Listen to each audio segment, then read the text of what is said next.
We're currently live. The webinar has started, and I would like to thank everybody joining us. We're going to wait a little bit for give a chance to everybody to join before we start. And thank you, everyone.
I see that we have now a number of people that have joined, so we can start now. Thank you, everyone, for joining us today. My name is Samantha Seta. I am a coordinator with Digital Kwibuka. Digital Kwibuka is a project that started in 2020 during the height of the pandemic, when we realized that Rwanda would not be able to commemorate in community and commune together physically because of the restrictions. So we decided that we wanted commemoration to shift online so we could still commune where we could, even though we couldn't physically. So this is the third year that we are leading this digital commemoration. And with me today is Miss Linda Mervyn, our honored guest, who we're very, very grateful that you could join us. Thank you. I'm going to introduce Linda. Linda Mervyn began researching into the circumstances of the genocide against the Tutsi in April of 1994 in New York while she was completing her third book, A History of the United Nations. As those terrible months unfolded in April to July of 1994, in a series of interviews with key Security Council ambassadors and UN officials, Melvin saw at first hand the indifference there was and the refusal to take the slightest action over Rwanda. Melvin published a first detailed account of the abandonment of the people of Rwanda by the UN Security Council called Death by Diplomacy in January of 1995. And it included elements of how the UN Assistance Mission in Rwanda, UNAMIR, and their first commander, Lieutenant General Romeo Dallaire, defied the council and refused the order of the Secretary General to withdraw. It told of the first crucial hours of the genocide, its planned nature, the murder of 10 UN peacekeepers from Belgium, and the systematic elimination of Rwanda's political opposition. But the enormity of the failure was yet to be realized. In the following years, Linda Melvin went on to write A People Betrayed, The Role of the West in Rwanda's Genocide. Then she wrote A Conspiracy to Murder, and then the book we will be discussing at length today, The Intent to Deceive, which is a comprehensive material on denying the genocide against the Tutsi. Thank you very much, Linda. Thank you. And before we go ahead and start our conversation, we'll take a moment of silence in memory of the victims of the genocide against the Tutsi. If you'll join me, please, in the moment of silence.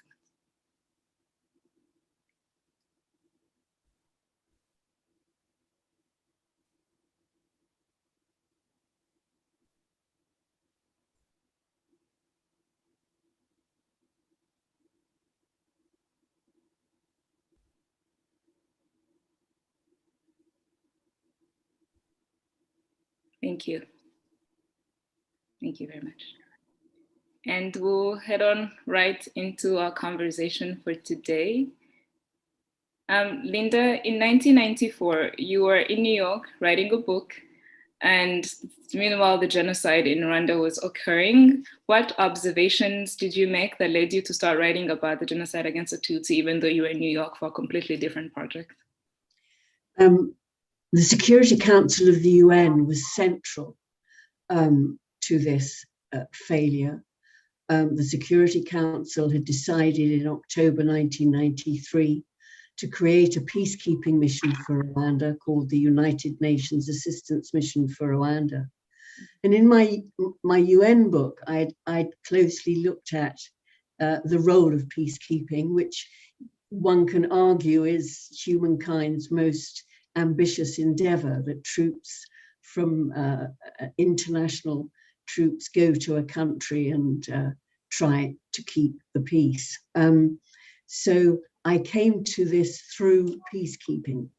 And in April 1994, it was clear very early on that a huge number of civilians were being killed in Rwanda in what was a planned and political campaign. And I had the privilege of sitting with two key ambassadors, two key non-permanent members of the council. The first was New Zealand, was by alphabetic rotation. New Zealand was the president of the council at the time. And I had the privilege of sitting with the ambassador for New Zealand, Colin Keating, on several occasions during April, May and June to talk to him about what was happening in Rwanda. I also talked with Karel Kavanda, who was the ambassador for the Czech Republic. And these two ambassadors had stood against, with Nigeria, it must be said, another non-permanent member, had stood against the determination of the 5 permanent members, particularly the UK and the US, who were determined not to recognize that genocide was happening in Rwanda, because once the crime was recognized, there was a moral, if not a legal obligation to do something about it. Instead of which the UK ambassador, David Hannay, now Lord David Hannay, called instead for the withdrawal of those peacekeepers. And this sent a signal to the Genocide in Rwanda that they could go ahead with their plans with no challenge at all. It was, I believed then, and I believe to this day, one of the international scandals of the last century. It was unbelievable that the council had sat there and argued. I mean, for example, on April the 29th, there was an 8-hour debate in the council on whether or not to recognize that genocide was happening. And the UK and the US resisted at all costs the use of the word, while some of the non-permanent members argued that it had to be recognized and action had to be taken. Instead of which the council decided that the majority of the peacekeepers should be pulled out of Rwanda. And so on April the 21st, that shameful decision was made to withdraw the bulk of the peacekeepers, as I say, giving a green light to the genocidaires that they could continue with their plans. Now, it must be said that these meetings of the council, and I think it's perhaps not quite so extensive today, but at the time, the meetings held to discuss Rwanda were discussed in secret. You know, the Charter of the UN begins, "We the peoples." Well, we the peoples have no right to hold these governments accountable. I think that every government on the council should be able to justify its decision in the court of public opinion. When the UN was created, its founders determined that these meetings should be in public session so that each government was held accountable. But over time, diplomats and politicians decided how much easier it would be if journalists were not involved in these processes. And so these meetings were held in secret. And I managed to get hold of a contemporaneous account, handwritten, of those meetings, which was absolutely crucial to my work. The basis of A People Betrayed, and the reason I decided to do the book was having once read this document to fully realize the shame of those members in the council who decided not to act. That is really, how no matter how many times we hear the inaction, the level of inaction that was happening in the Security Council, there's still so much more details to learn. And that while that was happening, there was also a very strong campaign in Rwanda by the genocidaires to deny what they had been planned for so long. And I noted that in your book, you called the genocidaires of Rwanda masters of deceit. And I was wondering why you chose this particular term and how denial was engineered when genocide was starting. Well, the shocking thing was that in the Security Council, Rwanda had a non-permanent seat. So the genocidaires were represented on the council while their crime was being committed. So the denial first emerged in the council as the Rwandan ambassador told his colleagues that, no, this wasn't genocide. This was a spontaneous uprising. I mean, to use the council in that way, I think proved again that they were masters of deceit. I think perhaps the phrase is also appropriate because of the campaign of propaganda that was waged before the genocide started, rather like in the Holocaust with Julius Streicher, who was a major propagandist. They had already used propaganda, fake news, disinformation to good effect in Rwanda itself. This is where, first of all, they were showed to be masters of deceit. I mean, fake news is quite a recent term, but the genocidaires certainly knew how to use fake news for their own ends. So the Rwandan ambassador sat in the council during all these secret meetings, and during which time he tried to persuade his colleagues that no, this wasn't genocide, this was a civil war, that there was moral equivalence, that both sides were as guilty as the other. And he had a tremendous effect in the council. I've mentioned New Zealand and the Czech Republic, but the Rwandan ambassador sat there the whole time, influencing how the council saw this. I mean, he was also very effective in the corridors of the UN, whispering in people's ears about what was happening here in Rwanda. So I think the phrase is appropriate, masters of deceit. Yes, I do. And of course, afterwards, we see the campaign that they waged afterwards, after their crime was over. And the foundation stones of the denial campaign that we find in the Security Council emerge later in the trials of the genocidaires themselves at the International Criminal Tribunal for Rwanda. The same fake news and disinformation is used by their lawyers in court. The same claims of spontaneous slaughter and nothing was organized, and it was a bloody civil war. So you can trace it right from the beginning, before, during, and after. You can trace the denial. Yes.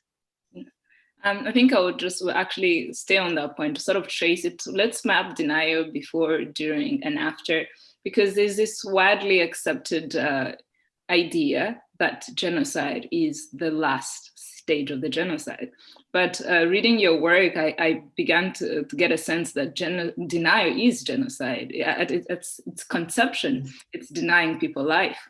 And then it's denying that they existed. It's totally wiping them out physically and in memory. So in its entirety, it's denial. And even now, people that do deny the genocide, denying that memory, is just a continuation of the what was first imagined. So I would like, would you comment on that? Where exactly is denial? Is it at the end? Is it part of every stage?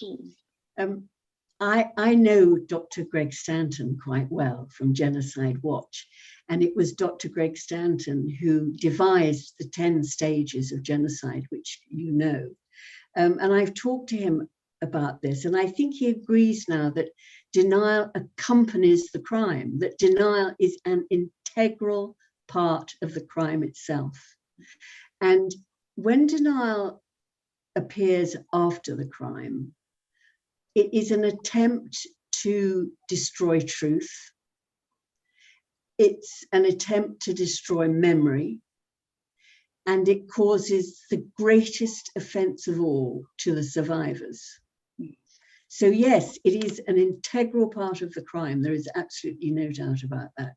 It follows it from the early stages when it is planned. The genocidaire will deny that it's being planned. During, they deny that it's happening, and afterwards they deny it has happened in order to escape judgment. In history, I think we've learned that genocidaires never admit their crime. They find it, there is no remorse from genocidaires at all. To expect remorse and to expect requests for forgiveness seems not to exist. It is very rare indeed. So yes, it is an integral part of the crime of genocide, denial, yes. And while this denial is very much, a genocidaire's conception, we see denial from, and I see a question, and just a reminder to our audience that you can write questions in the Q&A part, and Linda will be answering them. But we see denial within the superpowers in the Security Council. And we are told it's because it would have necessitated them to act. But Rwanda is not a big country. That action would have been extremely expensive, extremely inaccessible. So why was this denial why was there no effort to actually ascertain that it was genocide or not, instead of immediately denying that it was there? Why do we see this denial on the side of the superpowers in the UN? Let me go back to the beginning of that question. Yes, to admit that genocide was taking place would require morally action. But you see that it's even more terrible because this was a preventable genocide. The council had created a peacekeeping mission for Rwanda in 1993. Did the council then not follow what was happening to that peacekeeping mission? Did it not understand the apartheid and racist system that was in place at the time? It appears it did not. And had it done so, had it perhaps paid heed to some of the cables that were sent by General Dallaire, it would have understood that this genocide was preventable. Right at the outset, had the soldiers of UNAMIR joined with the Rwandan Patriotic Front to stop the civilian slaughter at the outset, it would not have spread. So the scandal is even worse than we think, because this genocide was preventable. It could have been stopped at the outset, instead of which the signal, as I've said, was sent to the genocidaire that they could carry on with their crime regardless, that there would be no action from the council. Once after the first week, I suppose the ambassador, certainly the UK ambassador, hid behind the fact that this was a civil war and that you cannot intervene in a civil war. But the genocide was happening apart from the civil war. The focus should have been on saving civilian life. even with his minimal force that remained, 250 peacekeepers managed to save some people. 250. So imagine had the Belgian government, which I think is mainly responsible for having withdrawn the peacekeepers, because once the Belgian government decided to withdraw its own force, then I think that too sent a signal to the council that the troops weren't available. So the Belgians pulled out. I think the person who doesn't get any recognition here is Jerry Rawlings from Ghana, the president of Ghana, because Ghana didn't hesitate. Ghana allowed its troops to stay. Most of the 250 who stayed were from Ghana, and Jerry Rawlings wanted to reinforce. So did his General Eni Doho, who was the deputy commander of the force, we don't hear so much about. But General Henry Eni Doho of Ghana could not believe that the West was even thinking of pulling out. It was unthinkable to him. So it wasn't a 100% decision that everybody wanted to come out. No, not at all. But the Belgian decision was key. It could have been prevented. There were warnings. The planning was an open secret. And so for the council not to have been informed of this or to have ignored the warnings was shocking. Thank you, Linda. And we see this denial more on the international stage. And this is the onset of the genocide. They're really denying that the genocide is happening, so there is no foreign intervention, and then they succeed. But were there any particular lies and campaigns that we should note were happening internally? The denial was how it was being shaped in Rwanda, or were they extremely open about what they were doing in the country that was different? And why was it that what was being communicated in the country was so different from what was being communicated internationally? I'm sorry, I'm not quite understanding your question. Sorry, Samantha. So, you mentioned in the book that they were lying very much to the international community that genocide wasn't happening. Yes, yes.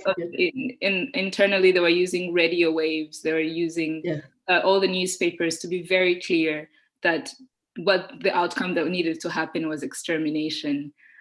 But sometimes the radio, they would put songs in English, but then they would put very divisive songs in Kinyarwanda. So it was clear within the country that they were planning genocide, but the lies on the international stage were very clear. Was it that there was no access to what was happening in the country, that some people chose to believe that genocide wasn't happening? But there was access. I mean, for goodness sake, there was access. The chief delegate of the International Committee of the Red Cross, Philippe Gaillard, spoke every day to the president of the International Red Cross in Geneva. And every day, Cornelio Samaruga, the president of the Red Cross, told people on the council what was happening. In fact, he briefed the council. Médecins Sans Frontières was here. Médecins Sans Frontières conducted a campaign in France at the end of April to tell the French people that genocide was happening in Rwanda and action was required. So it wasn't as if no one knew what was happening in Rwanda. People did know. The Americans had satellite technology. You know, I've spoken to Defense Intelligence Agency people who've told me that the satellites could see the tires on the roadblocks. If they could see tires on the roadblocks, they could see the bodies on the roadblocks too. So it wasn't a secret. I think that the Western press is rather liable at the beginning for having reported tribal anarchy and chaos. I think that still remains a problem. You know, in the first inquiry that was held into the genocide against the Tutsi, an inquiry of 18 governments, it was determined that the failure of the Western press to properly report that genocide was underway at the beginning contributed to the crime itself. You know, this wasn't tribal anarchy and chaos. It wasn't something, you know, these ridiculous claims that this is always happening in Africa. Was racist. I mean, at the basis, at the heart of this, I think, is racism. You know, at the time there were 2,500 peacekeepers in Rwanda. There were 70,000 in former Yugoslavia. The whole focus was on former Yugoslavia. Our newspapers had the wars in former Yugoslavia on the front page every day. And when Oxfam determined that genocide was happening in Rwanda on the 28th of April and issued a press release, and I have it framed on my office wall, a press release that said Oxfam fears genocide is happening in Rwanda. The Guardian newspaper in the UK gave that story 8 paragraphs on page 15. It wasn't even on the front page. The Daily Telegraph didn't report it at all. This is a major agency claiming that a genocide was underway in a press release, and the press release was ignored. Thank you, Linda. And now when the RPF does finally manage to end the genocide, how does denial change when the interim government doesn't have power anymore? They're in camps or have escaped into exile. How does their narrative begin to change? The narrative changes with claims that there was moral equivalence, that in fact there was a second genocide. There was a second genocide of Hutu, and this became quite common. One heard this, but no one bothered to investigate to see whether this was true or not. There was a report done by the UNHCR claiming thousands and thousands of people had been killed by the RPF, and the report is disproven. So that's, I think, when genocide denial begins in the aftermath, that the perpetrators have to try to prove moral equivalence, have to prove that there's both sides, and both sides are equally guilty. And that was one of the first aspects, one of the really dangerous aspects that emerged in the aftermath. It seems really, really beats understanding to realize a lot of academics, you point out in your book, went and consulted perpetrators and based their work on that. And I'm curious how that is accepted within, academic and respectable circles. Because if your source is Bagosora, for example, someone who's been convicted, how does these materials become accepted and widely read and almost become factual, even though it's known that they're not? It is extraordinary to me that the génocidaires have met journalists, have given interviews, also that the conditions in their prison, they have computers, they have a library, they have a gym, they're very well looked after, but this enables them to promote their denial. You mentioned European academics. Well, some of these European academics who went to interview the génocidaires afterwards or wrote them letters to ask for their opinions, were involved in Rwanda beforehand. They knew that this was an apartheid regime, a racist regime, a quota system, and they tolerated that. They continued to come to the country without once raising the issue. Why was it so different in South Africa that an apartheid system was condemned widely in the West, but not in Rwanda? That this quota system was somehow tolerated by these academics who came, who saw nothing wrong with it, who didn't speak out about it. That is really surprising. And I think these same academics were in contact with the génocidaires. These were people that they had known beforehand. Yes, indeed. It is shocking because we do see it even in Western stories of serial killers. They will create a fan base, but the shocking that the serial killers of Rwanda are actually considered factual sources of information. And this is now, we see it in universities, and it remains really shocking to all of us. How did they then use this misinformation? You had alluded to this earlier, in their defense in the courts. Well, the foundation stones that I mentioned from the council were used in the trials to defend the genocidaire. The lawyers used the same excuses, the same fake news, the same disinformation, and were very effective. You know, some of the lawyers who defended the genocidaire went on to become activists for their clients. Although, you know, their clients had been convicted of genocide, they went on to campaign that their clients were innocent. I mean, it's extraordinary. Why they do this, I have no idea. Perhaps they want to be in the limelight, or perhaps they want to have some sort of influence. Perhaps they believed their clients. I can hardly believe it, though, you know, that these lawyers believed that the genocidaire had a case. But they did, and they've caused the most terrible trouble. And as I said earlier, the offence to survivors is incalculable by this sort of behaviour.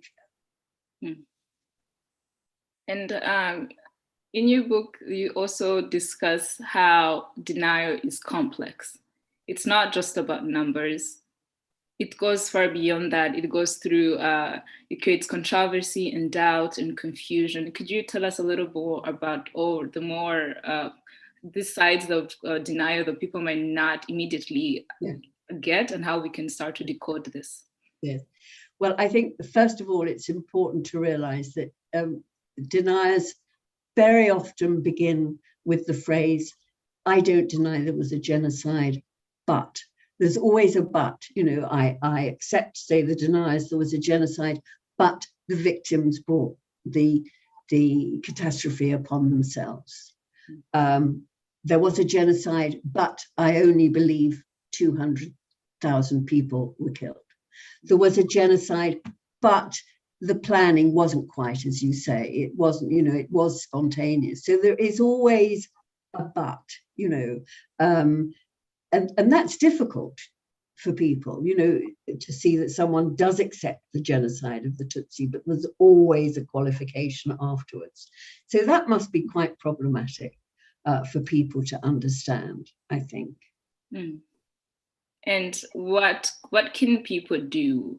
I mean, young people or just Rwandans, even non-Rwandans, who are discovering the text for the first time. They're trying to read about Rwanda for the first time. How is it that someone would be able to tell what is denial and what is the truth? Through facts. This genocide and its circumstances, the proof of it, is contained in a whole slew of reports and inquiries. I mentioned the first one, 18 governments, a 4 volumes report, an extraordinary piece of work. There are the transcripts of the trials that one can depend upon. There are reports by Amnesty International of the genocide period, of Médecins Sans Frontières. There's detail from the International Committee of the Red Cross. There are an enormous number of reports and inquiries now, and that's the basis of the factual evidence. What you have to challenge denial are the facts. So always stick to the facts of the case, I think, is important. Yes, indeed. And not be sidetracked into dealing with stuff that's honestly questioning the humanity. Yes. And trying to turn victims into perpetrators, as the president mentioned. Yes. Good. And we've seen in this commemoration period, all the time when we're in commemoration, this denial really takes on a new face and just rises. But we also see it with governments that to this day refuse to call the genocide against the Tutsi, even though it's been recognized by the United Nations, even though it's, as you say, the amount of proof and truth and fact is unquestionable, but we still have governments that do not recognize it as such and still use ambiguity. And I don't know, we could comment a little bit on this part. What's pushing this? Governments, for example, that didn't even want to call it a genocide to begin with, and now call it, for example, Rwandan genocide. Well, And let's name them. Let's name them. The two governments, particularly the UK and the US. yes. When in 2020, the General Assembly determined that from henceforth this would be designated the genocide against the Tutsi, it was a consensus vote, a consensus resolution in the General Assembly. Only two states stood against that consensus. One was the UK and one was the US. Why? I cannot fathom. Do they feel guilt? I don't know. You know, my own government called for the withdrawal of the peacekeepers. The United States government too didn't understand the Madeleine Albright, who was the ambassador at the time, said later that she didn't think that any intervention would have made any difference. You know, they don't only distort the facts actually in the council, but outside as well. So perhaps it's guilt that because their position was so appalling in 1994, I cannot fathom it completely. I think it's something that we still have to work on and find out why these two states particularly refuse the designation. Mm. And on that aspect as well, there's something equally important, which is justice. There's still very many perpetrators of the genocide against the Tutsi still at large, and countries are yet to bring them to justice. Could you also please comment on that part, and that this not bringing people to justice and allowing this denial to thrive, that link between these two? It is of some concern that there are so many genocidaires still at large. I have in my archive an early list of the genocidaires, the principal people responsible. The list is 240. It grew later because, of course, there were the Bourgmestre and the local genocidaires. But the key core group that I have is some 240 people, and only 62 have been held accountable at the International Criminal Tribunal for Rwanda.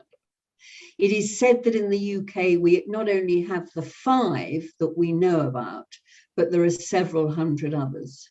You know how many there are in France. You know, France particularly, how many there are in Belgium. So it is a very big problem, this.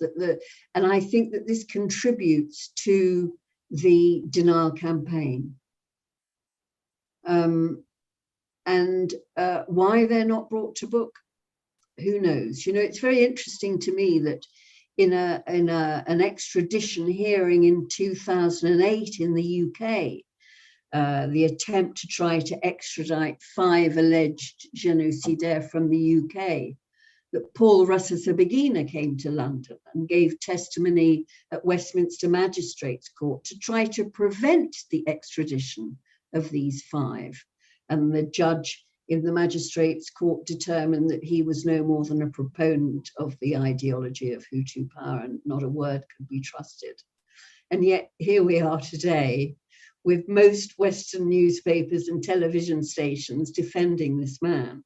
It's extraordinary. I mean, it's a failure of fact-checking, if nothing else. And I wish we could really put all of it to a failure of fact-checking, but some of it does seem to be very deliberate as well, which is heartening when it's coming from established and trusted media. And also, don't forget that the International Criminal Tribunal for Rwanda, and this is in the book, gave early release to Ferdinand Nahimana, who was the main propagandist. Where is he now and what's he doing? Yes, and he was there was no, you know, in the UK, if someone who has been convicted of a crime of that magnitude would not be allowed out of prison without some sort of monitoring taking place, reporting to a police station once a week or wearing a tag. He has simply disappeared and could be sitting there as we speak, promoting genocide denial and hateful atrocity speech. And it's unfortunate that we do see some distrust as well for Rwandan institutions, judicial institutions. And some of these people could have been tried or extradited to Rwanda and tried here, but that doesn't happen either. No, it doesn't. It's absolutely extraordinary. And it is a failure to fact check, as I've said, to properly investigate. And now we'll move into the Q&A portion of our discussion. So I would invite attendees, please put your questions into the Q&A part and I will ask them.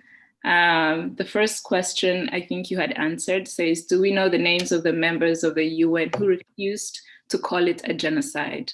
And can they be held accountable for refusing to call it a genocide? Yes, they can. I will hold them accountable. Other people can hold them accountable. They can be questioned, asked why. It's interesting that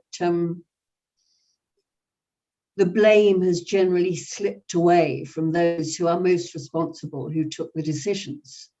In 1994, for example, there's been wide blame of institutions and bureaucracies, but naming names, Madeleine Albright, David Haney, our Foreign Minister Douglas Hurd, Bill Clinton was president, John Major was prime minister. There should be questions asked by parliamentarians as to why their governments have failed to adhere to the 1948 Genocide Convention. The Genocide Convention enshrines the promise of never again after the Holocaust in Europe, and yet it is widely ignored. It's extraordinary. Mm. And the next question was, it says, why were they ignoring the claims of the genocide against the Tutsi? Did they have something against the Tutsi? I think that... I think it's more, I don't know, I think it's more from indifference and... No, I think it's indifference. I don't think it's particularly because they're anti-Tutsi. I hope not. No, I would think as well that it was more also the politics of the time, given what had just happened in Somalia and how they were not keen to send more efforts into Africa at the time. Yes, you see, but that was an excuse used. I think Somalia was used as an excuse. And David Haney, the UK ambassador, said that to me, we'd learned our lesson in Somalia. It was similar to Somalia. It was nothing like Somalia. It was on the same continent, but that was all. It was more if you think about it, it was more like Northern Ireland than anywhere else, a minority and a majority. So I think that's the problem, that Somalia is very often used as an excuse, as a camouflage to say, oh, well, it's Africa, it's civil wars, we can't intervene. We couldn't intervene in Somalia, so we can't intervene in Rwanda. I mean, that's patently ridiculous. It's just indifference, really. Mm. And the next question is, can you elaborate on the link between the upfront negation and dismissal by the Under-Secretary General Kofi Annan and Secretary General Boutros Ghali of Intelligence on what was unfolding in Rwanda, and the current denial happening through various diplomatic and academic circles? Well, that is an interesting question. First of all, Boutros Ghali was the Francophone choice for Secretary General of the UN. France paid for his tour. If you become Secretary General of the UN, you have to lobby member governments. And the French government paid for Boutros Ghali to travel the world to lobby governments that he should be Secretary General of the UN. So I suppose most of us are aware, aren't we, of the role of France in this? And Boutros Ghali was a proponent of the French government. There's no doubt in my mind about that. Kofi Annan was the head of the Department of Peacekeeping at the time. And Kofi Annan was well aware of the intelligence that was coming from the field, from Dallaire, from Lieutenant General Dallaire. He was speaking to Lieutenant General Dallaire and reading his cables. And yet Kofi Annan was forbidden by Boutros Ghali from briefing the Security Council. Colin Keating said to me something very interesting. He said one day, Kofi Annan was sitting in the council and the meeting hadn't started, and Colin Keating said to him, just tell us what's happening in Rwanda, you know, we need updating. And Kofi Annan said he wasn't allowed to tell the council, only a representative of Boutros Ghali, who Boutros Ghali had approved of, could brief the council. So it seemed to me that there was prevention of the information from the field getting to the council. And most shockingly, Karol Kawanda from the Czech Republic said that he learned more from human rights groups in New York about what was happening in Rwanda than he learned from sitting in the council. So there were attempts to prevent the council knowing. This too is absolutely scandalous. And the next question is, talking of the Belgian responsibility in the failure of the West to act, could you elaborate on the US's responsibility as well and motivations for not acting? Well, what country in the world has the ability to get troops quickly into the field? The US. The US could have acted very swiftly. It had troops in Burundi at the time that could have come in. The reason for not acting was that 18 soldiers, American soldiers, had lost their lives in Somalia in a complete debacle, in an operation run by the US and not run by the United Nations, as is often claimed. And there was a reluctance by Bill Clinton. I mean, the buck stops with him. You know, he came to Kigali 2 years afterwards and actually claimed in his speech at the airport, he said something like, all over the world, there were people like me, not knowing the terror that was engulfing York. I mean, not knowing as President of the United States, when very early on, it was clear what was happening. Madeleine Albright knew too. So I don't think that ignorance is an excuse. And in fact, Kofi Annan said that to me in one interview. He said that they cannot claim ignorance, as though he knew later that they would. And they did. Which also is a form of denial. Yes, absolutely. That is denial. Yes. And another question is, a common denialist argument is that the genocide was not planned because the ICTR apparently failed to convict people for conspiracy to commit genocide. What is the most effective response to this argument for those who might not have a strong legal background? Look in my book. It's not true that the ICTR determined that the genocide wasn't planned. Genocide has to be planned. By its very nature, it is planned, because the Genocide Convention of 1948 starts with the words, the intent to destroy in whole or in part. So intent implies planning and conspiracy. There's a footnote in my book that gives the cases at the UN, at the ICTR, where the conspiracy was proven. So I'm sorry, off the top of my head, I don't know which chapter or which footnote, but it is there. So please, this question was from Agapi. Please do look up the book Intent to Deny. And I do remember this chapter as well, and can't remember off the top of my head. It is there, yes, it is. It is there for sure. So please look it up. And you will be, like Linda said, the more you read the facts, the more you will have to actually counter denial as well. And another question is from Damien that says, could the big nations at least materially support if efforts to alleviate the living conditions for genocide survivors, since they, after all this inaction? Wouldn't it be a marvelous world if after the genocide against the Tutsi was over, then aid had poured into this country? It did not happen. And the fact that the survivors were not compensated by the great powers who had failed so spectacularly is, again, quite shameful. I mean, while Rwanda was starting from zero in 1994 in July, as you know, the people who were incited to leave the country by Hutu power, the aid focus was on the camps, I'm afraid, in the DRC and not here. Yes.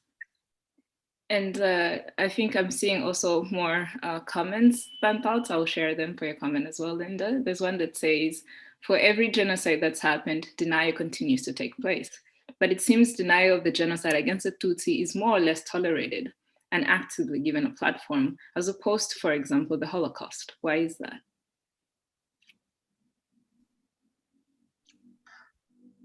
It's a difficult question. I wish that the reaction was the same as it had been to the Holocaust denial. It's not, but that doesn't mean to say that we cannot actively make it so. The more people who realize, the more people who fight denial, the better it will be. You know, it is up to all of us to, in fact, challenge it and make it as attention-grabbing as the denial of the Holocaust. Yes. Thank you, Linda. We have another from Brenda that says, do you think the world has learned? Considering what's happening to the Uyghurs in China, the Rohingya in Myanmar, and even some reports coming out of the Tigray region, why does it seem that the international community continues to remain inactive in cases in stark contrast to the outrage on the Russian invasion of Ukraine, for example? It's a very good question, and I have an answer as a journalist, okay? I can only answer that as a journalist. Had any of these officials or diplomats or governments, foreign ministers, been held personally accountable for their decision-making, it may be different. You know, when Madeleine Albright died, she was overwhelmingly lauded as a great figure of American diplomacy. She had sat in the council day after day, knowing what was happening in Rwanda. You know, David Haney, he has never been held accountable apart from in my work. So it is up to us to hold not just institutions and bureaucracies to account, but those who take the decisions on our behalf. The UK ambassador in the council acts on behalf of the British people. It is up to the British people to hold him accountable for the decisions that he took. Had one of them lost a reputation or perhaps even a pension for their behavior, then it may be a different world. I don't know. I think, Linda, here you're actually calling to action a lot of people from these countries. This is actually, there's not a lot Rwandans can do in this response, but actually countries where people know that who've seen the news, the genocide occurred in the place, to ask their representatives and the people who they send into the United Nations and their leaders, why are you not acting? Mm. And if why are they not adhering to the Genocide Convention, to the Human Rights Treaties? You know, fine words in the council and no action is not good enough. Yes. And then once this has happened, I think you're putting a lot of responsibility on people as well, everyday people in all these countries, to say, now that we've been through this, we've seen this, then we're not going to allow genocide denial, because it just be another failure. Yes. On top of so many other failures. To add to all the others. Yes, yeah. Absolutely. Indeed. There's another, I think, difficult question here that says, you mentioned denial at the time having a basis in racism. Do you believe Kofi Annan might have raised the issue but wouldn't be heard because of the matter? No, I don't believe that's the case. The responsibility, the ultimate responsibility, was with Boutros Ghali and his team on the 38th floor, the executive floor of the United Nations. Kofi Annan headed the Department of Peacekeeping. He wrote to 44 member states in May, in May 1994, he wrote to 44 member states asking for equipment for Rwanda, because there was a Ghanaian battalion that was ready to come in, but it had no transport or armored vehicles or equipment. And he had a response from the UK government. The UK government offered him 40 flatbed trucks that were in Turkey and had no spare parts and would take weeks to ship to Rwanda. He pleaded with states for equipment to allow the Ghanaian battalion in, and he did receive an offer from the US for, I think, armored vehicles, but the US wanted the UN to pay, and they were organizing leasehold. I mean, it was ludicrous.